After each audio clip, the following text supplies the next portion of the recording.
Très chers amis amateurs de thé francophone, bonjour, bienvenue à Taïwan dans ma classe de thé. Je suis Stéphane Nerler, le fondateur du blog Tea Masters et de la boutique tea-masters.com.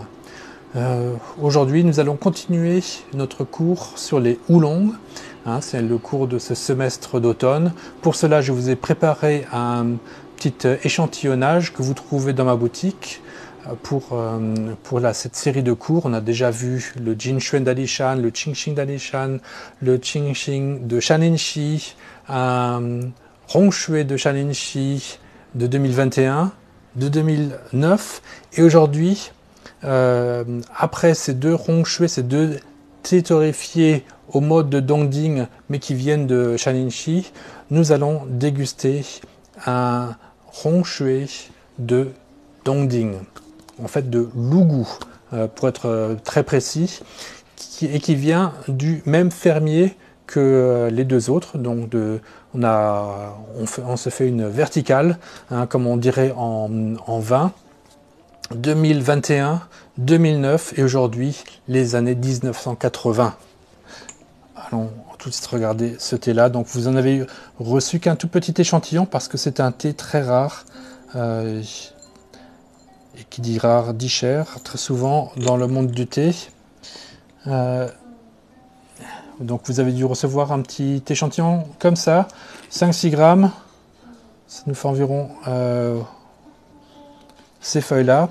Donc nous allons étudier maintenant ce thé-là et le comparer avec ce que nous avons fait les semaines dernières. Alors, commençons par le commencement. La vue du thé. Qu'est-ce que sa vue nous enseigne? Si on le compare aux deux thés précédents, 2021 et 2009, ce qu'on remarque, c'est que les feuilles sont assez petites et qu'elles sont beaucoup moins roulées. En fait, ce qui s'est passé, c'est qu'avec le temps, les feuilles se déroulent. Donc là, c'est un bon exemple. Parce que vous voyez, on voit que la feuille, elle commence un peu à se dérouler toute seule alors qu'elle n'a pas encore été infusée. Et au lieu d'être bien compressée comme en boule, elle commence à se dérouler tout à fait naturellement. Et donc ça, c'est vraiment le signe qu'on a vraiment affaire à un vieux oolong et non pas à un faux oolong, parce que de nos jours, avec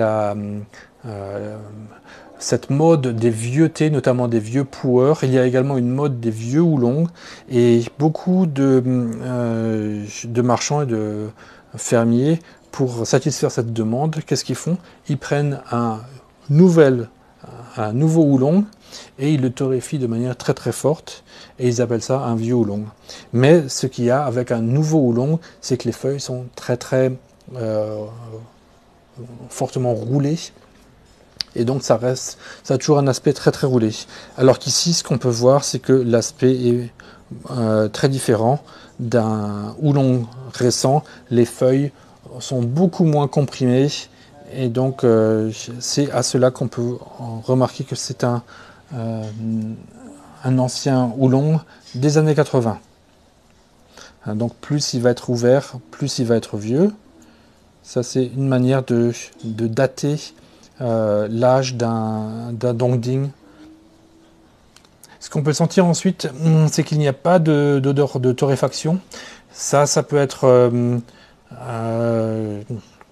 notamment le cas quand il a été bien conservé et qu'il n'a pas été retorréfié à période régulière. Donc là, c'est en tout cas un thé qui n'a pas été retorréfié trop récemment. Parfois, on va quand même, surtout les fermiers vont le torréfier une deuxième ou une troisième fois au fur et à mesure du temps, parce qu'il prend de l'humidité, surtout s'il est pas bien entreposé. Les odeurs sont assez fortes et me font penser à des odeurs de ferme. Il y a des odeurs de paille séchée, des odeurs d'animaux dans une étable. Il y a plein d'odeurs que je trouve très naturelles, très campagnardes, qui mélangent un peu de la tourbe, du humus, du bois. Euh, mais également donc des odeurs un peu animales aussi. Et donc pour le tester, nous allons le faire en porcelaine avec un Gaiwan comme d'habitude.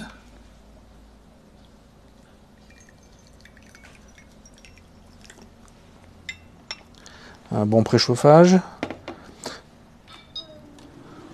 Alors hier, j'étais vraiment bluffé par ce thé quand j'ai fait mon cours en anglais. Quand la première fois que je l'ai bu chez le fermier, j'étais surtout bluffé par ces odeurs qui m'ont fait beaucoup penser au Oolong de 1980 de Fong Huang Dongding également, qui est dans ma sélection, mais qui coûte 29 grammes 50 le gramme, 29,50 $ le gramme, il me semble. Donc là, à ce prix-là, ce thé-là vaudrait déjà 2 fois tout le set d'échantillons.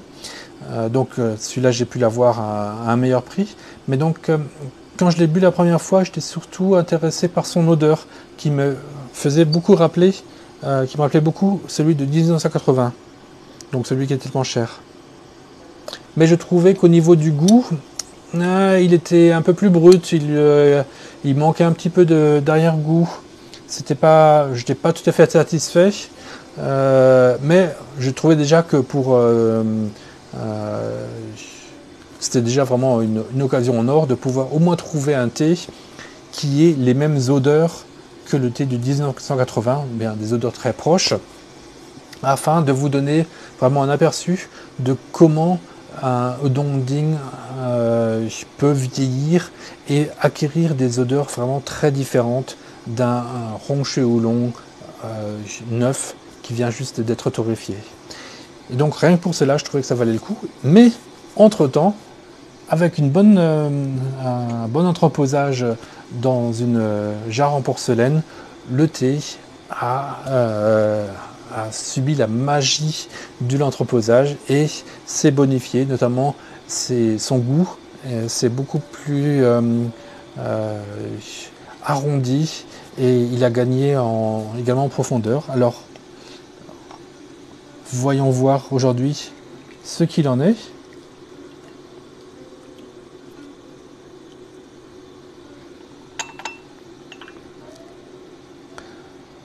Comme c'est un thé qui est un peu ancien, enfin qui est vraiment ancien, pratiquement presque une quarantaine d'années, et que les feuilles sont déjà un peu plus ouvertes, on n'a pas besoin, et que la torréfaction est partie, on peut y aller un peu plus fort, surtout pour le réveiller un petit peu.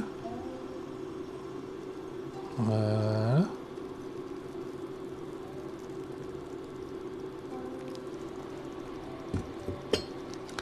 Donc j'étais presque aussi fort que pour un thé de haute montagne, bon, sachant qu'il est moins roulé. Là, je remarque déjà que les feuilles s'ouvrent déjà beaucoup plus rapidement qu'un Oolong de haute montagne, ou bien qu'un Rongshue Oolong neuf qui vient d'être torréfié. Donc là, l'ouverture se fait beaucoup plus rapidement. Mais comme on n'a pas beaucoup de feuilles, on va quand même attendre un petit peu pour qu'il y ait un maximum d'arômes dans notre Gaiwan.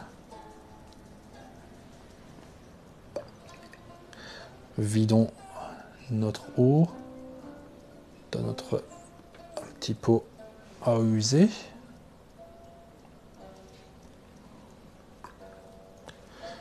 Dans mon cours en allemand, il y a une demi-heure, en fait, je me suis carrément amusé à l'infuser en Juni.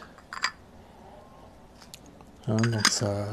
Et maintenant, je vais pouvoir comparer le résultat de ma Juni avec le résultat en porcelaine.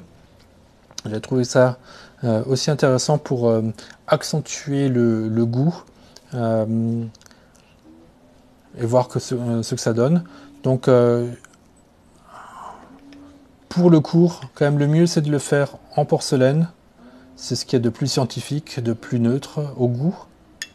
Mais après, effectivement, si on veut aller sublimer l'expérience, on peut le faire également ou bien en Juni ou bien en Zesha. l'idée de prendre une Juni plutôt qu'une The Cha, c'était pour avoir un goût quand même assez, assez brut. Je voulais pas trop l'arrondir parce qu'il est déjà très vieux. Je voulais quand même essayer de les sortir, les arômes au fond des feuilles pour avoir quelque chose de puissant.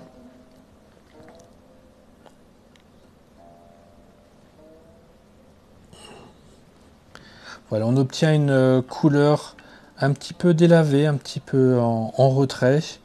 À cela, on voit que c'est un thé qui est quand même assez ancien. Vous pouvez voir. Les jeunes Rongshui Oolong vont avoir des couleurs plus franches, plus puissantes. Là, c'est un petit peu déjà un peu tamisé, comme une lumière un peu tamisée. Au niveau des odeurs, on retrouve des odeurs très similaires aux odeurs des feuilles sèches.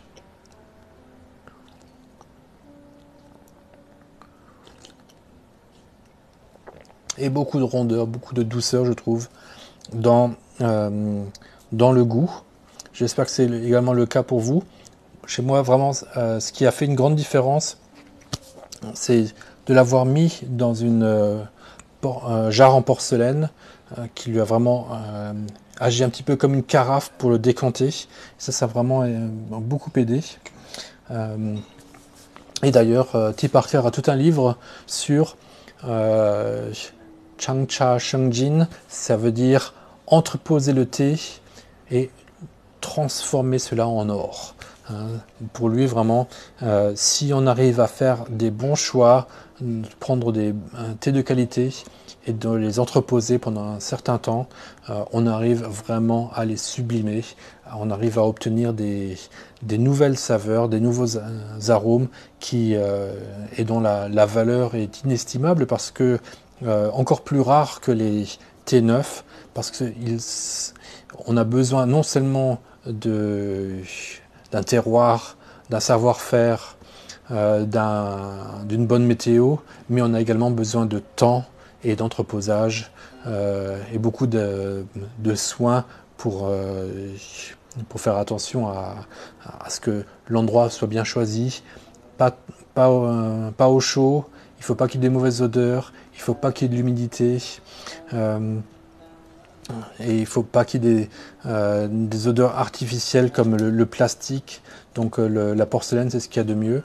Et avec tous ces ingrédients, on peut arriver parfois à vraiment obtenir des choses vraiment excellentes. Et c'est pour ça que le 1980 est à ce prix-là. Et là, je trouve qu'on est vraiment dans un grand thé avec beaucoup de subtilité, beaucoup de pureté également à la fin. Et c'est donc la plantation qui n'existe plus, vu que ce fermier a enlevé la plantation pour y construire sa maison et son magasin. Donc lui, ça lui faisait beaucoup de souvenirs de sortir ce thé-là. Comme toujours, ce genre de thé, pour les obtenir, il faut également être prêt à partager d'autres thés, d'autres bons thés avec lui. En fait, il me semble que j'avais partagé carrément celui-là, le 1980, et donc là, ça l'avait donné envie de partager un de ces très bons thés avec moi. Donc aujourd'hui, vous avez l'occasion de goûter à ce thé qui est assez spécial, que vous ne trouvez que dans cet échantillonnage. Et il y en a encore, donc n'hésitez pas si vous n'avez pas encore eu l'occasion de le boire.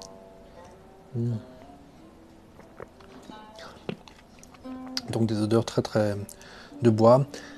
Parce que c'est des odeurs très subtiles aussi, j'ai un peu de mal à mettre des mots dessus. Donc, et le thé, pour l'apprendre, ce n'est pas que des mots, et ce n'est pas qu'un discours, c'est surtout une expérience. Et c'est pour ça que j'espère que ces cours vous apprennent quelque chose en faisant à la fois un discours dessus, mais en le buvant en même temps pendant que je fais ce cours. Donc j'espère que vous sentez également que toute la complexité qu'il y a dans ces arômes, et que si on vous avait pas dit que c'est un thé des années 80, donc c'est un thé qui a presque 40 ans, qu'en fait on remarque pas immédiatement que c'est un vieux thé. Il n'a pas d'odeur vraiment si vieille, et même quelque part au fond du palais, il y a même déjà encore un reste de fraîcheur qui arrive. Hein, on sent que ce n'est pas un thé qui est mort, mais que c'est encore un thé qui est très vivant. Et donc, c'est là l'intérêt de ces thés âgés, c'est que ce ne sont pas simplement des thés qui sont figés dans le temps, mais ce sont des thés qui évoluent et dont une partie reste jeune. Et dont donc il y a encore cette composante très, très verte qui va continuer à se renforcer avec les infusions. D'ailleurs, regardez les feuilles, elles ont l'air, comme elles sont bien ouvertes, et leur couleur est devenue beaucoup plus verte maintenant avec la première infusion. Continuons à l'infuser. On va refaire bouillir l'eau pour une deuxième infusion. Je finis ce thé là.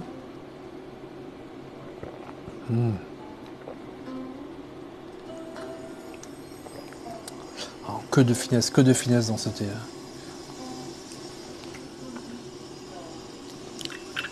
Donc, comment infuser? Dans la deuxième fois,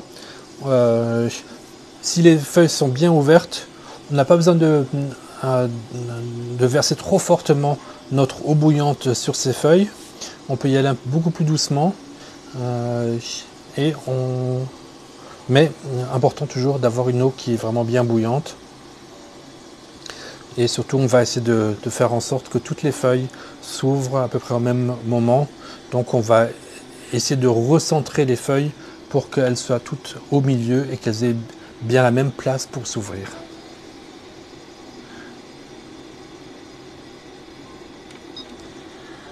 On y va.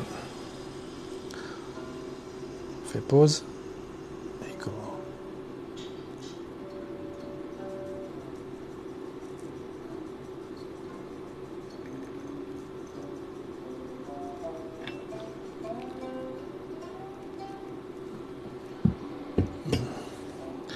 Donc là, on peut utiliser le couvercle pour ramener les feuilles vers le milieu et les feuilles du bas vers le haut pour qu'elles aient... En les ramenant vers le milieu, en fait, ça leur permet d'aller dans toutes les directions pour occuper toute la place dans le gaiwan de manière harmonieuse, pour que toutes les feuilles puissent avoir la même place dans le gaiwan pour s'ouvrir, et donc en s'ouvrant à la même vitesse, elles donnent leurs mêmes arômes dans l'infusion. Donc là, on va de nouveau attendre. Si vous trouvez qu'il fait un peu trop froid actuellement dans votre chambre, dans votre salon, vous pouvez repréchauffer un petit peu vos coupes, parce que des coupes chaudes vont permettre d'intensifier les arômes, donc ils seront plus nets, ils seront plus clairs. Donc c'est quelque chose qu'on peut faire, surtout maintenant dans cette saison plus fraîche.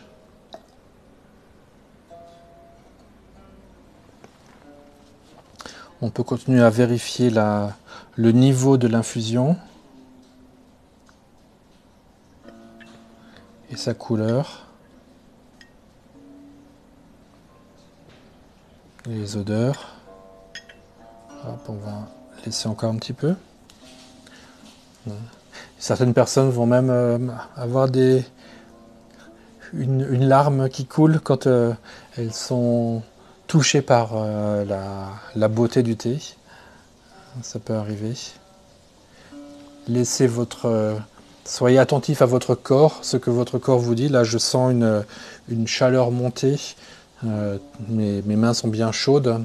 Ça, c'est l'énergie du thé, le cha-chi, qui ne ment pas, qui vous dit la qualité du thé.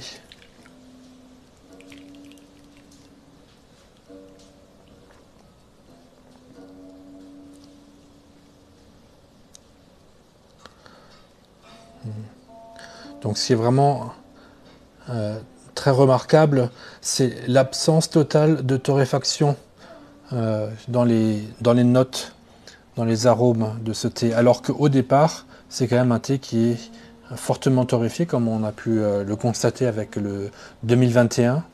Mais déjà au bout de 12 ans, 13 ans, la torréfaction a vachement baissé.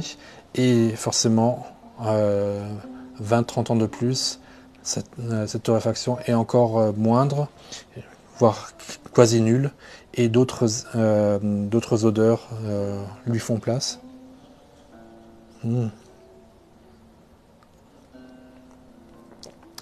Des odeurs quand même très... qui me font vraiment beaucoup penser à la viande. Hein. Ça pourrait être un bon accompagnement pour peut-être du chevreuil, bien un faisan, ou un sanglier, pourquoi pas. Un thé très gaulois finalement.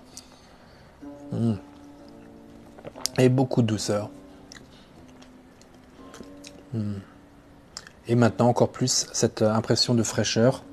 Alors voyons les feuilles, très intéressantes, très ouvertes.